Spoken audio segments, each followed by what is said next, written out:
اللہ تعالیٰ 3 گھروں سے نفرت کرتا ہے. اللہ تعالیٰ 3 گھروں کو نفرت کی نگاہ سے دیکھتا ہے، غضب کی نگاہ سے دیکھتا ہے. پوچھا گیا حضرت وہ 3 منحوس گھر کون کون سے ہیں جن کو اللہ تعالیٰ نفرت کی نگاہ سے دیکھتا ہے، جن سے اللہ تعالیٰ نفرت کرتا ہے؟ حضرت علی رضی اللہ تعالیٰ عنہ نے فرمایا میاں پہلا گھر وہ جس گھر میں بیٹی کی آنکھوں سے آنسو نکلتے ہیں، جس گھر میں بیٹی جیسی رحمت کو ذلیل کیا جاتا ہو، جس گھر میں بیٹی جیسی خدا کی رحمت کی قدر نہ کی جاتی ہو، پریشان کیا جاتا ہو، جس گھر میں بیٹی کو ذلیل و خوار کیا جاتا ہو، اس گھر کو اللہ تعالیٰ نفرت کی نگاہ سے دیکھتا ہے.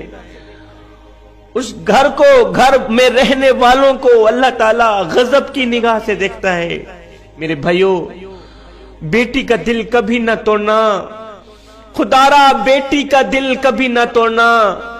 جب بیٹی روتی ہے تو بیٹی کے آنسوؤں کے بدلے اللہ تعالیٰ گھر میں رحمت اٹھا دیتا ہے. گھر میں رحمت ہمیشہ کے لیے ختم ہو جاتی ہے، برکت ہمیشہ کے لیے ختم ہو جاتی ہے.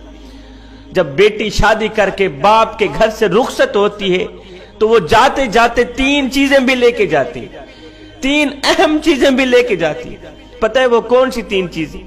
ایک باپ کے گھر کی رونق بھی ساتھ لے کے جاتی ہے. دوسرا باپ کے سامنے کیے ناز و نخرے وہ بھی ساتھ لے کے جاتی. تیسرا باپ کی نوکری، باپ کی نوکری غلامی بھی ساتھ لے کے جاتی ہے. کسی نے کہا تھا بیٹی تو بوجھ ہوتی ہے، شکر ہے خدا نے مجھے بیٹی عطا نہیں کی. کسی عقل مند نے کہا او نادان